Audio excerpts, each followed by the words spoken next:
Hi. ఈరోజు నేను కొత్తిమీర ఉప్మా చేస్తున్నాను.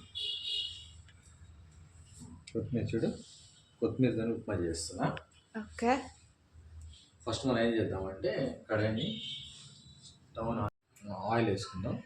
ఇంట్లో ఒక 2 స్పూన్స్ ఆవాలు, జీలకర్ర.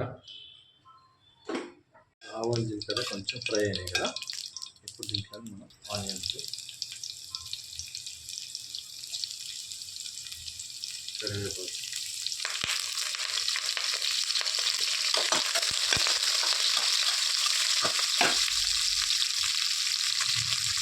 క్యారెట్,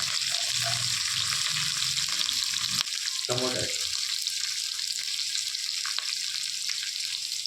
ఫ్రిడ్జ్లో ఇవే ఉన్నాయి. మీ ఫ్రిడ్జ్లో ఏముంటే అది మీరు కూడా ఎక్స్ట్రా ఉంటే వేసుకోండి, కానీ వంకాయ కాకరకాయలు మాత్రం వేయకండి. మీరు వదిలేసి బీన్స్ ఏదైనా ఉంటే వేసుకోవచ్చు, బాగుంటాయి. ఇప్పుడు మనం దగ్గర ఫస్ట్ సాల్ట్ వేసుకుందాం. సరిపోయేంత సాల్ట్ వేసుకుందాం. మిర్చి పౌడర్, ధనియా, జీలకర్ర వేసుకొని కలుపుకుందాం.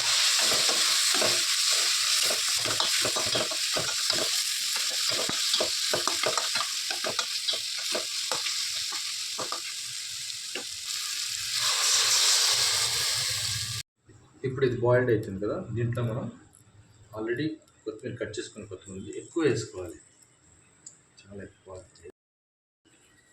దీంట్లో మనం ఆల్రెడీ ఫ్రై చేసుకున్న రవ్వ ఉంది కదా, ఆ రవ్వని వేసుకుందాం. వేసుకుందాం. దీన్ని మనం దమ్కి వేసుకుందాం స్లోలో పెట్టి. ఇప్పుడు ఉప్మా టేస్ట్ చేద్దాం.